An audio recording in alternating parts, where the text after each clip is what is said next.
Bonjour à tous, nous voilà réunis pour un nouveau numéro de la web radio de Saint-Pierre concernant les anciens élèves et leur parcours.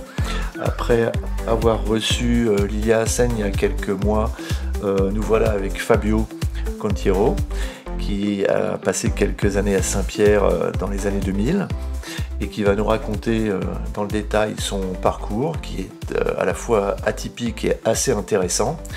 Et nous sommes réunis avec Stéphanie et Bonsoir. Chiara, Bonsoir. élève de terminale qui souhaite faire des études dans le domaine du journalisme. Et je suis Laurent, professeur de français. Donc Fabio, pour commencer, parlons de ces années à Saint-Pierre. Qu'est-ce que tu en retiens? Comment tu as vécu ces quelques années au lycée? Déjà, je crois que dans toute ma scolarité jusqu'en terminale, la seconde a été la plus belle année scolaire de ma vie. Donc, je suis rentré à Saint-Pierre au lycée. C'était pour moi une grande structure. Je venais d'un collège à Draveil qui était aussi privé catholique, mais une toute petite structure. Il n'y avait que 2 niveaux par classe. Et là, j'arrive dans un grand endroit.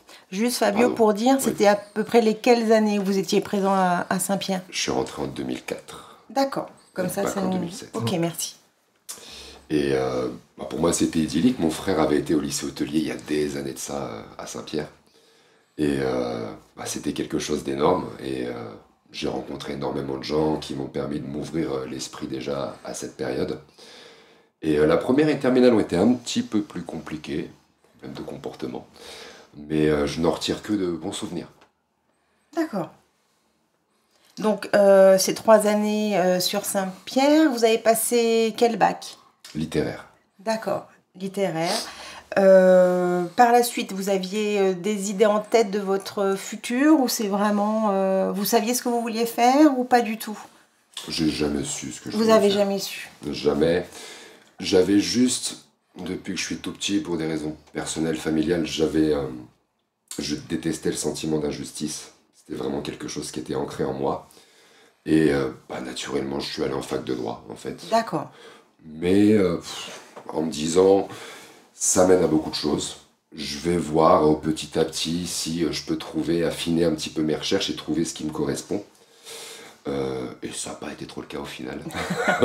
D'accord. Mais ça a été une des expériences culturelles, humaines, une des plus importantes de ma vie. D'accord, donc ça vous a quand même apporté quelque chose en termes de l'humain sur ces 2 ans de parcours à l'université. Alors un peu plus parce que j'ai retapé quelques années. Oui, j'avais une vision du monde avant d'arriver à la fac. J'y suis rentré, j'ai lu énormément de livres et mes idées ont été absolument changées en sortant de la fac. Donc par la suite, qu'est-ce qui s'est passé dans votre nouvelle vie de carrière? Vous vous êtes orienté sur quelque chose? Ou est-ce que c'était plus sur... vous avez continué des études ou pas du tout? Fait une pause dans vos études? Alors, j'ai validé mes 2 premières années de droit, après 2 ou 3 redoublements. J'ai eu des soucis familiaux, personnels, assez importants. D'accord. Ce qui fait que j'ai dû arrêter. Je ne vivais plus au domicile familial, donc il fallait que je paye un loyer.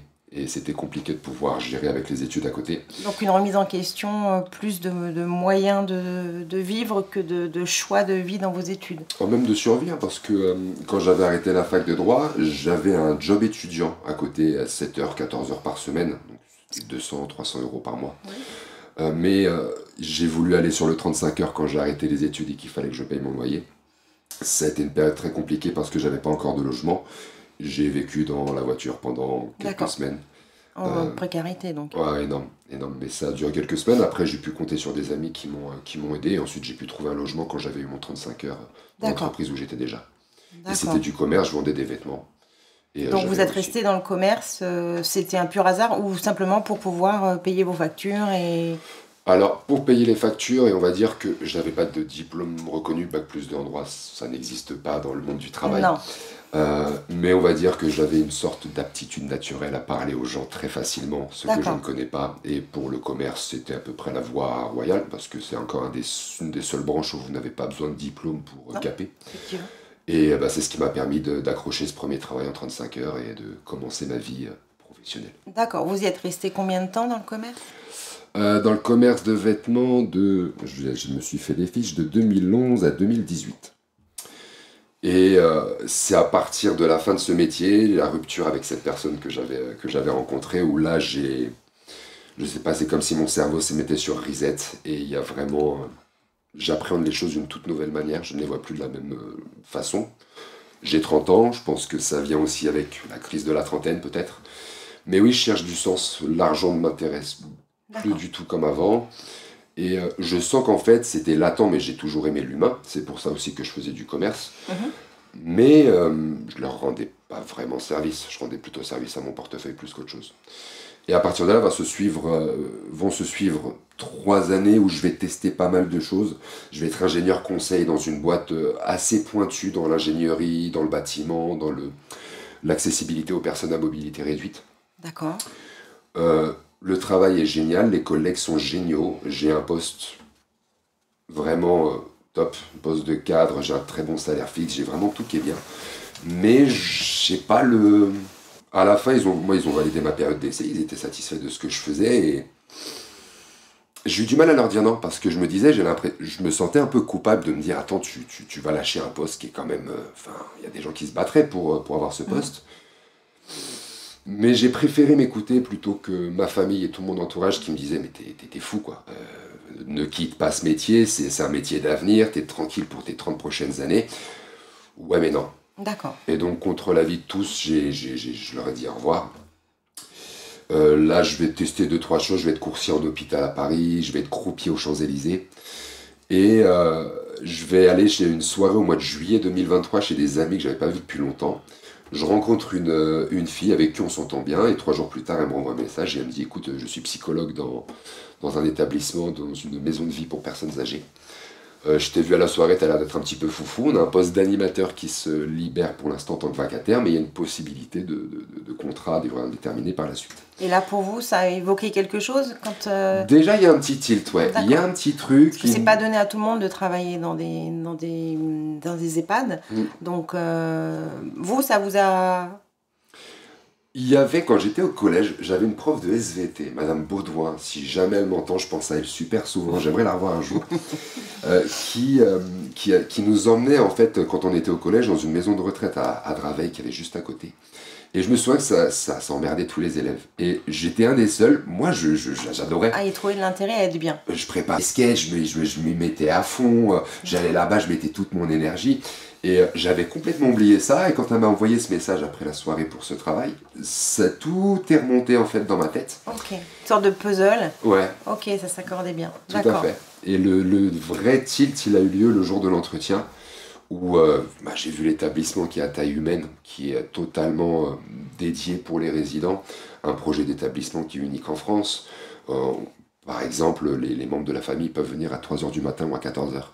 D'accord. Ça, je crois pas qu'il y ait beaucoup de maisons de vie pour les personnes âgées qui proposent ça. Effectivement. Cara, tu as des questions par rapport à ça? Oui. Est-ce que le point commun, ce serait pas, du coup, comme vous l'avez dit, le contact humain, envie d'aider les gens, leur donner le sourire, du coup? Le côté social. Oui, voilà. Le contact humain, je pense, c'est à peu près toute ma vie. J'ai toujours été, depuis tout petit, à courir partout, à voir les gens. Que dès la primaire, déjà, j'allais voir tous les enfants que personne n'allait voir. Et pour moi, c'était normal, je comprenais pas pourquoi ils étaient mis à l'écart. Et le commerce aussi, au final. Quand je faisais du commerce, c'était aussi pour du contact humain. Le droit, comme vous l'avez bien souligné, il y avait aussi ce sentiment d'injustice qui est en moi depuis tout petit. Après, je suis un enfant battu, donc ce côté-là arrive assez facilement après. Mais effectivement, ouais, le côté vouloir aider les gens, vouloir être en contact avec eux, les connaître, être très curieux aussi. Savoir comment ils vivent, comment ils pensent. Je trouve ça toujours très enrichissant. Mais on va dire que j'en avais pas vraiment conscience. J'avais conscience de ce contact humain, mais dans le côté social, on va dire que c'était aussi latent, mais je m'en rendais pas forcément compte. Et il y a eu ce boom à 32-33 ans, et encore plus quand j'ai découvert le métier que je fais aujourd'hui. Et je me sens pleinement dans mon élément, dans la mesure où, en porte-à-porte, je gagnais à peu près 5-6 000 euros net par mois. Là, je suis à 1007, 1008. Mais quand je suis en vacances, je pense qu'il y a une chose, c'est revenir au travail. Oui. Et je pense que ça n'a aucun prix. Aucun. Oui, vous avez trouvé votre vocation. Ouais. Là, vous pensez, beau. oui. Ouais, là, vous pensez être à la bonne place. Ouais. Qu'est-ce que ça vous apporte au quotidien, ce métier d'animateur? J'ai connu depuis 2020 avec la pandémie, c'est là où on s'était séparé avec ma copine de l'époque. J'ai connu des phases très très dures. Psychologiquement, personnellement, je me suis énormément isolé. Et puis le contexte fait qu'on s'isolait plutôt facilement avec le confinement. Ça a amené deux choses, une positive, une négative. La négative, c'est le repli sur soi, l'enfermement. J'étais quelqu'un qui sortait énormément. Pendant 3-4 ans, ma vie sociale, je suis passé de 300 à 0. Mais le côté positif, c'est toute la réflexion que j'ai engagée sur moi-même, mon rapport aux autres, l'impact de mon comportement sur les autres, etc. Et petit à petit, en fait, ça m'a amené à me dire que, ouais, en fait, je crois que tu as envie d'aider les gens depuis longtemps. T'aimes le contact, pourquoi t'aimes le contact? Oui, alors il y a les gens, sauf que sans mettre les personnes âgées dans une case, c'est vrai que c'est un public particulier, les personnes âgées. Ça peut être attendrissant, pardon. Des fois, ils sont un peu violents. Enfin, c'est particulier. Ça doit être une vocation parce que le quotidien. Alors, je sais qu'ils peuvent apporter beaucoup, humainement parlant. Donc, c'est maintenant. C'est là où vous voyez passer pas mal d'années dans ce travail? Je me vois passer pas mal d'années et moi je les vois pas comme une case à part entière. Pour moi c'est des gens comme n'importe quel autre. Oui. C'est juste des gens qui ont peut-être un peu plus besoin d'accompagnement parce qu'il y a des difficultés physiques, physiologiques ou de santé. Mais moi j'ai l'impression d'avoir plein de grand-mères. Alors je dis ça parce que on est à peu près, on a 110 places, on doit avoir 95 résidents actuellement. Sur les 95, il n'y a que 6 ou 7 hommes. Il n'y a quasiment que des femmes résidentes. Ouais. D'accord. C'est de l'ordre d'un peu plus de 90%, D'accord. ce qui est quand même énorme. Et moi j'ai un lien très personnel, on va dire que j'ai pas du tout la vision du métier des gens du métier. J'ai un parcours, voilà, un peu atypique, mais tout le monde peut dire qu'il y a eu un parcours atypique. Mais j'ai pas une vision de quelqu'un qui travaille dans la santé, dans le sanitaire ou dans le social depuis 10, 15, 20 ans. Comme peut-être des collègues qui sont avec vous. Totalement. D'accord. Je travaille avec des psychologues, des médecins, des infirmiers, des aides-soignants qui font un travail remarquable, vraiment. Et j'ai pas la même vision. Je le sens. Et je vanne les résidentes, par exemple. Je sais que je suis le seul à le faire. Mais il y a des résidentes, on aime bien s'accrocher. Très gentiment, je choisis les résidentes parce qu'il y en a certaines avec qui on ne pourra pas le faire. Mais d'autres avec qui vous sentez que le lien est tel que vous pouvez développer ce genre de relation. Et en fait, on se rend compte que c'est ça qu'ils veulent. Qu'on leur parle comme tout le monde, simplement. J'aurais voulu savoir, est-ce que tu peux nous dire en quoi consiste, rapidement, une journée de travail? Parce que, bon, animateur, on voit à peu près ce que ça veut dire, mais concrètement, ça consiste en quoi? Alors, il y a la vision sur une journée et une vision un peu plus globale. La vision sur une journée, techniquement, on a 3 activités par jour, à 11h, à 15h et à 17h. 11h, c'est des activités matinales plutôt calmes. Ça peut être de la discussion, visionnage d'un concert, d'un documentaire. On peut faire des revues de presse, ce genre de choses.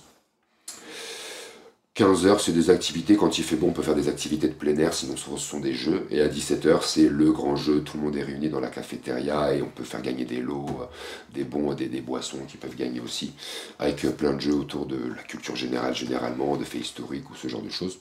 On adapte énormément nos jeux par rapport à ce qu'ils recherchent. Par exemple, si je fais un quiz musical, je ne vais pas faire ça sur du Jul ou du Led Zeppelin. Je vais faire ça sur du Bourvil, du Edith Piaf. Danser, hein, mais dans une dizaine d'années, Led Zeppelin, ça viendra, je pense. On va être sur les générations de rock'n'roll. Ça, j'attends ça avec impatience. Généralement, la musique, ils aiment bien. Énormément. Et on va dire que de manière plus globale, il n'y a pas que ça. On a un vrai suivi. Je suis animateur référent pour une 30aine de résidents. On est 3 animateurs, 90 résidents, 30 chacun. Référent, si je puis me permettre, ça veut dire que vous connaissez pratiquement tous les personnes âgées qui vivent là? Alors moi je les connais tous. Les résidents? Même en dehors de mes référents, je les connais tous. Mais on va dire que je connais de mes 30 résidents dont je suis référent leur histoire de vie. Voilà, c'est ça que je soulignais. Tout à fait, ouais. Leur histoire de vie, parce que ça nous permet aussi de comprendre leur biais cognitif et leur comportement en fonction de ce qu'ils ont pu vivre dans le passé. Et pas juste avoir un traitement médicamenteux, genre vous réagissez de manière A, je vous donne un médicament B et puis basta. Oui, parce que je pense que l'équipe médicale se rapproche de vous. Il y a peut-être des psychomotriciens praticiennes ou psychologues ou autres, ou Tout à fait. même les cuisiniers, enfin les aides-soignants, voilà. Même les serveuses de la Ok, restauration. oui, bien sûr. Parce que en vrai, moi par exemple j'ai une petite manie, c'est j'aime bien dire bon appétit à toutes les tables. Ça me prend 1 heure parce qu'il y a beaucoup de tables, mais je dis bon appétit à tous les résidents. Et Enfin, dehors, ils sont peut-être au dessert, mais c'est pas grave. ouais, voilà, en fait au début les premières tables ils sont à l'entrée et Ouais, les dernières ouais. tables sont au dessert. C'est D'accord. exactement ça. Mais en fait, déjà, ça crée du contact. C'est comme ça que j'ai une mémoire vive très défaillante, mais c'est comme ça que j'ai pu retenir tous les noms de famille des résidents. D'accord. Et en fait, on est au courant de tout. Vous restez 5 minutes par table, mais vous les voyez dans une sorte de cadre informel. Vous n'êtes pas vraiment l'animateur, vous l'êtes un petit peu, mais c'est pendant le temps de repas, donc c'est un peu entre les deux. Les langues se délient un peu plus facilement et peuvent vous parler de problèmes qu'elles n'ont Bien pas sûr. forcément l'habitude de Bien sûr. parler. On est sur des générations en plus plutôt taiseuses. C'était pas des générations qui avaient l'habitude de se plaindre assez facilement, ce genre de choses. Donc parfois c'est un peu compliqué, on doit un peu gratter pour savoir ce qui peut ne pas aller chez certains résidents qui ne vont pas l'exprimer. Qu'est-ce qui vous a donné envie de continuer à chercher quelque chose qui vous plaît vraiment Ah oui. La Enfin, motivation pour, oui, être- voilà. pour essayer de trouver un métier, pour être épanoui. Oui, voilà. D'accord. Il y a plusieurs choses. Déjà, je pense une première chose assez importante que j'ai découvert à Saint-Pierre grâce à des camarades de Saint-Pierre, c'est la musique. Déjà, D'accord. j'avais commencé du piano quand j'avais 12 ans, mais ça, j'avais pas eu de. J'en ai fait 2 ans, ça n'a pas trop marché. Et en fait, au lycée, je leur fais une petite dédicace, Glenn Legac, Victor Guérardi et Alexandre Moreau, surtout lui. C'était trois jeunes avec qui on était dans la même classe. Ça parle à Laurent Martin, apparemment. Ouais, Alexandre Moreau il était en L Oui. avec nous et Glenn il était en ES. Et Ouais. Victor Guérardi aussi. Ouais. Et il jouait de la guitare et de la basse, et en fait il manquait un batteur. Et moi je m'entendais bien avec eux, et moi, je me suis mis à la batterie, et il y a eu un vrai déclic à ce moment-là. Et on a fait des concerts, etc. J'ai eu d'autres groupes, mais pour la période que vous parlez, j'avais lâché la batterie, je me suis mis à des percussions arabes qui s'appellent la derbouka. Et ça m'a énormément aidé à relâcher quand j'avais du mal, quand je contenais tout en moi. C'était peut-être une des seules choses qui me permettait de Oui, je vois. tout relâcher. Après, ce qui m'a donné la force, c'était déjà une curiosité de toujours vouloir expérimenter des choses. Et ce, malgré l'enfermement dans lequel je me suis mis, que ça vaut le coup de passer en fait un chemin un peu dark, un peu noir, un peu sombre, pour finalement connaître la lumière.